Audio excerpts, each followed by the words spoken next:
Welcome to the Peace Haven Weekly Podcast. Weekly message audio from Peace Haven Baptist Church in North Wilkesboro, North Carolina. We conclude our study in Ruth, From Ruin to Redemption, with this sermon entitled, Redeemed. We thank you for listening and be sure to visit us at www.findpeace.today. Today is our last day in the book of Ruth, and next week we will have a baby dedication for anyone that wants to participate in that. And then we have a special guest that's coming to share with us. Her name is Prima, and she actually spoke at Journey of Grace a couple of years ago, and met her while we were doing junior camp at Bojangles. Had a conversation with her, and she's going to come and share her testimony. I know I had said we would do questions and answers, but nobody's sent me any questions about Ruth, so that either means you've been asleep or we've done pretty good studying it. But I did ask that she come and share, just because I think we will all benefit from hearing her story. I know that's kind of intriguing and interesting, since she converted from Hinduism to Christianity. And then another reason is just so I can have another week to wrap my head around where we're going next, because Leviticus will not be easy. It's a demanding book. It will require a lot of study and thought on our part as we study that together. And if you want, you can go ahead and be reading through that. But I think we'll be blessed. I think we'll greatly benefit from something a book that I think is often neglected in churches, and it points to Jesus and how He is the greater priest, the greater sacrifice, in the New Testament. And I've even seen some things this week in studying some that I'll mention this morning. But we're in Ruth this morning. And if I go over the story again so far, where we're at, we talked about chapter 1 is kind of Ruth and Naomi coming out of despair. They had left their homeland in Bethlehem because of the famine, so Elimelech moved his wife and his two sons away from God's presence and God's people, went to the country of Moab. You can see on the map there kind of where Judah, the Bethlehem would be where the star is on the map. And so they either went up towards the Jordan River and around through Gad and Reuben, or just down through the bottom of the Dead Sea there, through the Valley of Salt into Moab. And so his family is relocated there, and Naomi loses everything, right? She loses her husband. Both of her sons die, and we have these 3 widows who are in Moab. We talked about the losing their source of income, security, comfort, those kind of things. And then chapter 2, or the end of chapter 1, really, we hear that there's good news in Bethlehem, that the house of bread is again full of bread. There's going to be an abundant harvest. And so Naomi returns to Bethlehem, and Ruth goes with her, and they glean the fields of Boaz, a way that God had provided for the poor, the outcast, those that did not have, those that were without. And we are introduced to Boaz, who is this worthy man, a man of integrity, a man who has a good reputation. He's proves to be a worthy man. He's compassionate, he's merciful and gracious, and how he interacts with Ruth. And then last week we really talked about promised provision. And so we had the plan that Naomi developed for her daughter-in-law, and looking at Boaz as a potential redeemer, and talked a little bit about what that would mean. And we looked at the word Gaal, which is the Redeemer, and said that a Redeemer had 4 responsibilities that they could fulfill. The first was if a relative had lost their land, had been forced to sell land because of poverty, the Redeemer could redeem that land for them. The second thing was if a relative became a slave, a debt slave, he could redeem their freedom and return their freedom to them.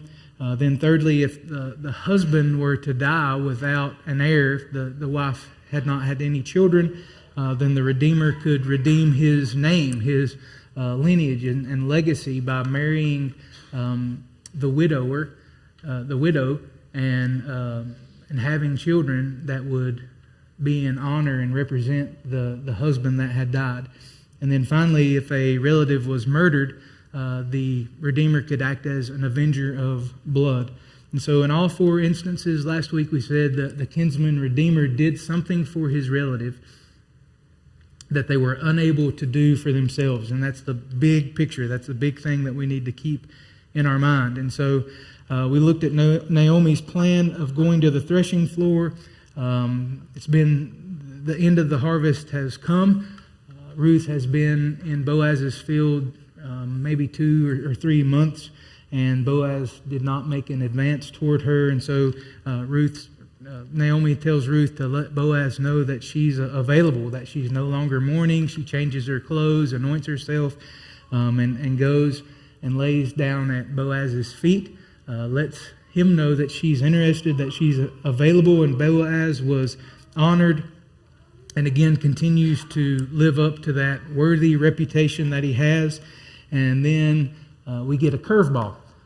Boaz says, I would redeem you, but there's a Redeemer that is closer than I am. He has first dibs on the land, and we'll talk a little bit about what that means here in a minute. And so he says, if he won't redeem it, if he will not redeem the land and will not redeem you, then I will redeem you. And so he sends her on her way. And if you remember, we have this picture of a pregnant woman. He tells her to lift her cloak up. He fills that full of grain, and she secures that to her, and she waddles back to Naomi. And Naomi asks, what's going on? Are you Mrs. Boaz or not? And she tells Naomi the situation. And Naomi says, it's okay. He won't rest until this is resolved. You can trust Boaz. And so now we are in the final kind of scene of this story. And we pick up in chapter 4, verse 1. It says, Now Boaz had gone up to the gate and sat down there, and behold, the Redeemer of whom Boaz had spoken came by. And so Boaz said, Turn aside, friend, sit down here. And he turned aside and sat down, and he took 10 men of the elders of the city and said, Sit down here. And so they sat down. So Boaz, what he's doing here is taking Naomi's case to court. Legal matters in this day and age were handled by the city elders at the city gates. And so he's going to where the law was practiced at the time at the city gate with the elders, and he calls the other Redeemer to sit with him, to meet in front of the elders, so they have a witness, someone that can kind of notarize this transaction that's going to take place as they try to resolve what to do with Naomi's land. And so, being a Redeemer, we've talked about what the responsibility of the Redeemer could be. But to be a Redeemer required 3 things. First, you had to have the right to redeem. Secondly, you had to have the resources to redeem. And then finally, the resolve to redeem. And so we've already touched on the right to redeem and said that based on Leviticus 25 and Deuteronomy 25, a Redeemer is described as someone who is a close relative. And so in those passages, you'll see that a Redeemer is a brother, a cousin, an uncle, someone that is in the same clan. And so you saw on the map where Judah's land was. This would be the clan of Elimelech, is what we are reading about in the story of Ruth. And we see that Boaz is part of that clan. And so apparently this Redeemer was a closer relative to Naomi than even Boaz was. And so the reason that God set this up this way is to protect the land. In Leviticus 25, there we go, verse 23, God is speaking and says, The land shall not be sold in perpetuity, for the land is mine. For you are strangers and sojourners with me. And in all the country you possess, you shall allow a redemption of the land. And so God is telling them, you don't own this land. This is my land. I'm giving different tribes portions of this land to steward and take care of. And it goes back to that same idea of Adam and Eve in the garden. Everything that God has created rightly belongs to Him as Creator. And so we are kind of stewards of His creation. And so God is telling Israel, this land doesn't belong to you. And so when they would sell their land, it is more like a lease. And so if I owned land and I were to sell that to Keith, I would really be, I would hold on to the title, but I would give Keith rights to use and work the land, and that I would sell him those rights. And so you would have those usage rights through the lease agreement. And at the end of the lease, the title would still belong to me, to the original family, and a lease never lasted longer than 50 years. Because every 50 years the year of Jubilee happened and all land was returned to the original families in those tribes that it was given to.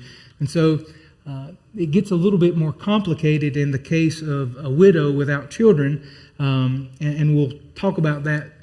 We'll move on in Ruth here. Then he said to the Redeemer, Boaz is speaking to the Redeemer, Naomi, who has come back from the country of Moab, is selling the parcel of land that belonged to our relative Elimelech. So I thought I would tell you of it and say, buy it in the presence of those sitting here and in the presence of the elders of my people. And so if you will redeem it, but if not, tell me, that I may know, for there is no one besides you to redeem it, and I come after you. And so this unknown person says, I will redeem it. And so if a husband died, when we talk about a widow having no heir, having no children, if a husband died and his wife retained the title to the land, but only until she died. And so once she died, if she had no son, the land went to the closest relative of her husband. And so again, God is protecting the land so it stays within the assigned tribe and the assigned clan.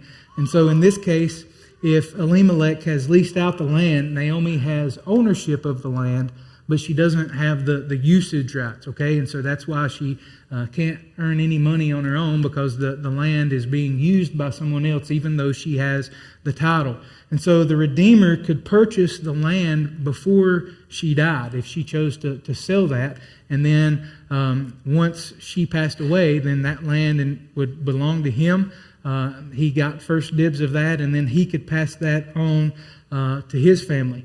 That would provide Naomi some money to live on during this time, and it would give the Redeemer the title and the usage for the land. And so here's the offer from Boaz. Basically, this land is up for grabs permanently.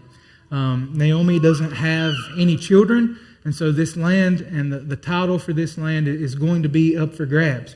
So if you redeem this land from her, then it will be yours, and you can pass that on to your children. And if you want it, you can have it. You have first dibs on it. But if not, I'm going to redeem it. And so here is this unnamed Redeemer who has the right to redeem the land. And it appears that he does have the resources, because at first he says, yeah, I'm going to do this. And so after Boaz explains what's happening, this closer relative says, okay, I'm on board with this. It would be a great move for his family. It would extend his reputation and his reach and his profile, his standing in the tribe. This would mean more livestock, the ability to have more fields for a greater number of livestock, more food that he could plant and harvest. And so in the end, it would be more wealth. And then he could pass this on to his son, and again, it would expand his reputation and his profits. And so he says, yes, I will redeem it. He seems like he has the cash on hand. I'll take it. And so it looks like this guy meets all three requirements, right? He has the right to redeem it. He has the resources. He has the money to do it. And he's got the resolve. He says, yes, this is what I'm going to do. And then Boaz speaks again, but this time he's going to read him the fine print at the bottom of the lease agreement. And Boaz says this: "The day you buy the field from the hand of Naomi, you also acquire Ruth the Moabite, the widow of the dead, in order to perpetuate the name of the dead in his inheritance."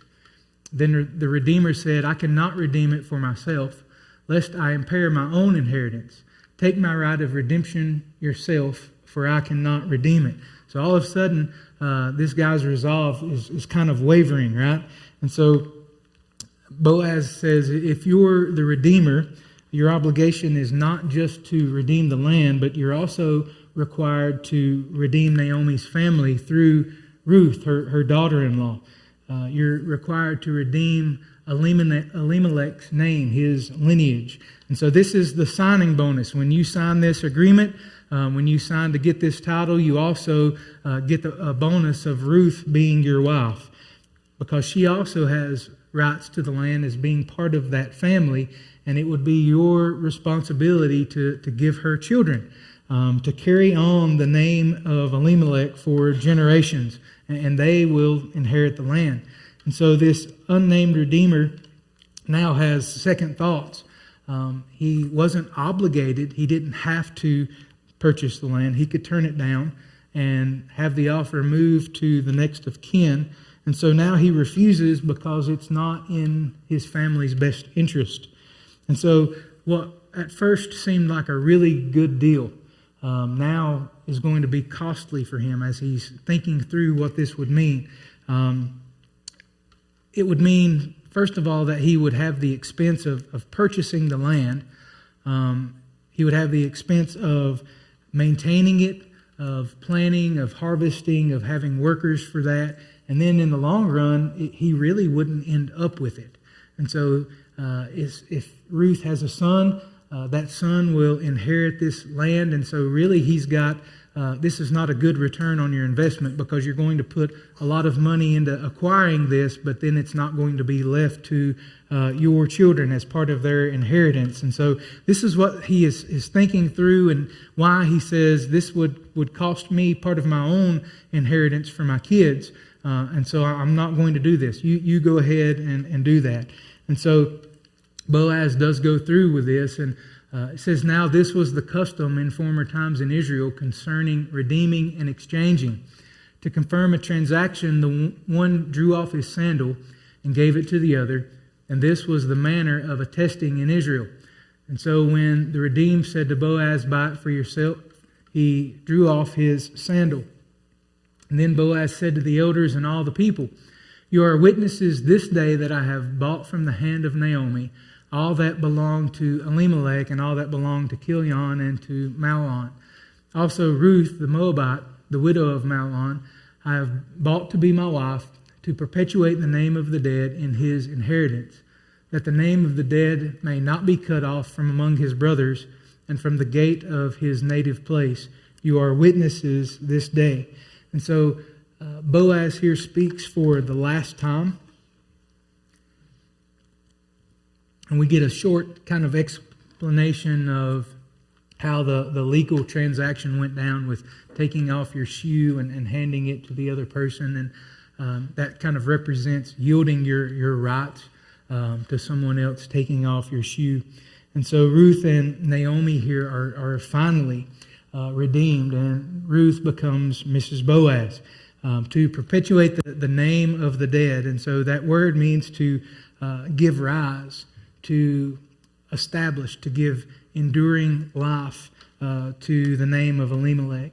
And so the intention here is that Boaz would provide an heir for the family so that the family would not be cut off from Israel.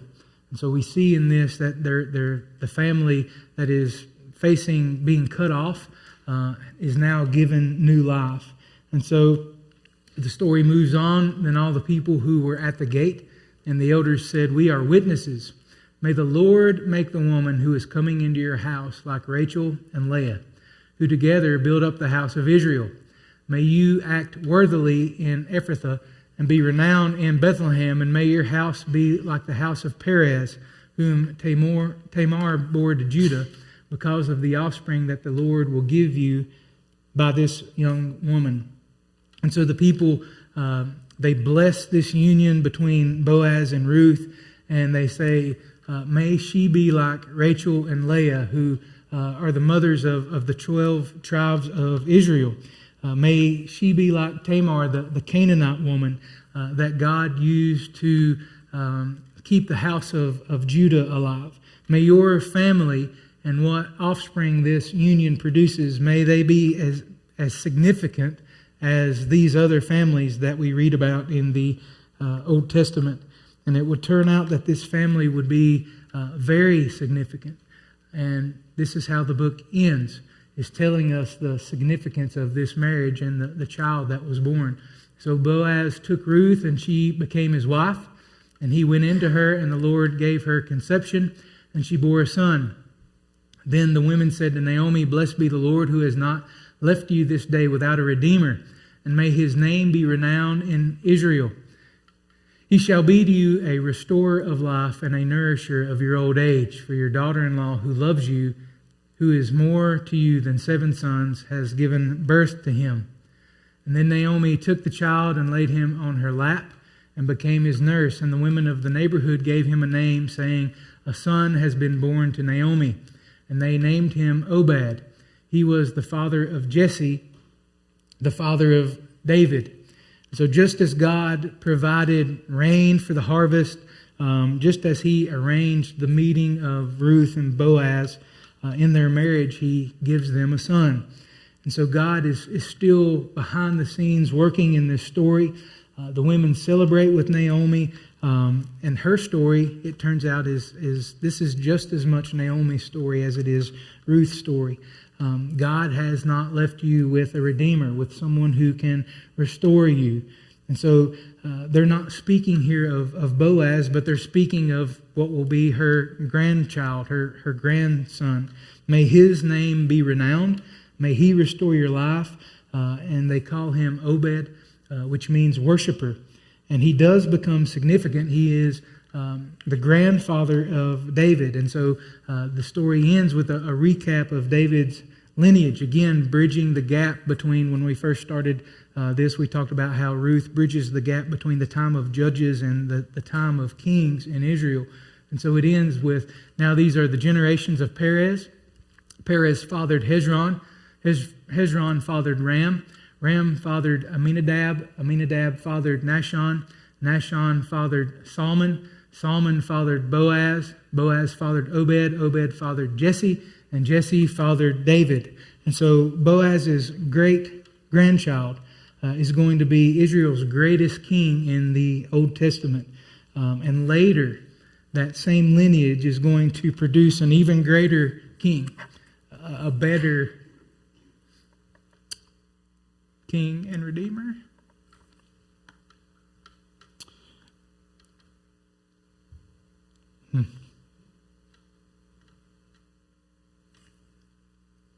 And guys, this future king, he would also bring his people from death to life.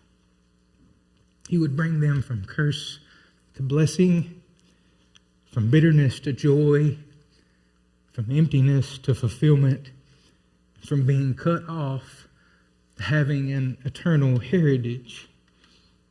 And in the New Testament, a new story begins where there are people in Bethlehem in the time of a spiritual famine, because God has been silent for 400 years.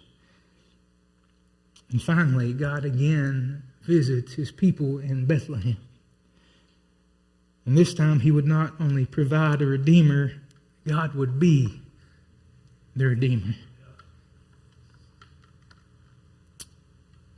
And when we look at this story and we look at the New Testament and what Jesus has done, guys, we need a redeemer. We needed a redeemer. We needed to be rescued and delivered and restored because we've all sinned against God. We're all under the curse of sin and death, and on our own, we're hopeless. But Jesus came to redeem, to restore us. And so when we look at the requirements of the Redeemer, Jesus has the right, the resources, and the resolve to redeem. He has the right to redeem because he identifies with us. Hebrews 2:17 says, "Therefore he had to be made like his brothers in every respect so that he might become a merciful and faithful high priest in the service of God to make propitiation for the sins of the people." And Philippians says something similar. It says, "Jesus emptied himself by taking the form of a servant, being born in the likeness of men.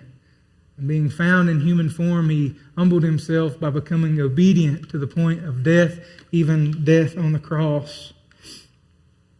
The just consequences of our sin is death and separation from God. But God pursues us. And so here we have Jesus born in human flesh. In John we read that the Word became flesh. He was flesh and blood. He put on human form. He became the God-man. And so now Jesus can serve as our substitute. He can serve as our representative, as our kinsman redeemer. Another place in Hebrews it says that the blood of bulls and goats cannot take away sin. And as we get into Leviticus, we'll see how that ties together and how that was just a temporary payment that was looking forward to something much greater. And the blood of bulls and goats can't, because we're not bulls and goats. We're humans, right? And so we needed someone, we needed the perfect human without blemish, a perfect substitute to stand in our place. And Jesus does that as our kinsman redeemer. This is why the nativity is so important. This is why the virgin birth is so important, because Jesus had to become human, the God-man, to be our substitute and stand in our place. Jesus also has the resources to redeem, and he paid the full price of redemption. In the Old Testament, a sacrifice had to be made. Blood had to be shed to pay and cover sin. We have robbed God of a life, and we owe him a life. So Jesus came to be that substitute offered without blemish, pure. The very best they had is what the sacrifice had to be. And God gave his very, very best in his Son. He gave himself. His Son was sent to the cross as payment for our sin, and there he died for our sin. Because Jesus had the resolve to redeem us. In John 10 we read that no one took Jesus' life. He laid it down. In John 12 he says, "What shall I say?" when he's in the garden praying and the cross is before him.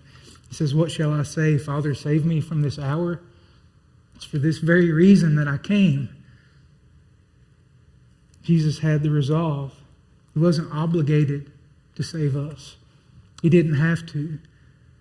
But we serve a God that loves us, that has mercy and grace that he shows us, and he's done that in giving his Son. And so the story of Ruth foreshadowed Jesus, our Redeemer, showing us the compassion of God, the provision of God, the redemption of God. And once again, I want to end with the same question we've kind of ended with every week. It's the question of the book. It's, whose are you? Have you come to a place in your life where you're taking refuge under God's wings? Again, guys, he's invited us to his table, into a relationship, into restoration. And Ruth is a love story that's pointing us to an even greater love story. And the thing that I want us to think about as we leave is, have we experienced that love? That love that we tried to tell those kids at camp about this week, that God loves them. That he wants all people to be in a relationship with him. That he wants us to be restored. He wants us to live a life full of joy. Not hopeless, not aimless, not without purpose. He can give us purpose. He can give us identity in him. And if you do know him, I hope this story has been sweet to you as you look at how this points to Jesus and his love for us. It's so amazing, guys. It's mind-blowing that he loves us as much as he does. God, we thank you for that love. We thank you for the sacrifice of your Son that restores us, that gives us new life. And God, help us to walk in that newness of life, in that close relationship with you and fellowship with other brothers and sisters in Christ. God, as we wait for you to come back and restore all things, to rule and reign as King. God, help us to be, in the meantime, a light to the nations, a light to our friends, a light to our neighbors, a light in our community. Help us to share your goodness. Help us to share the greater love story. God, thank you for this week of camp. Thank you for all of the volunteers. Thank you for a week that was where we had safety and everything went smoothly. God, we love you. And we just hope that you will water the seeds that were planted. And so others may come into that relationship with you. In Jesus' name we pray. Amen.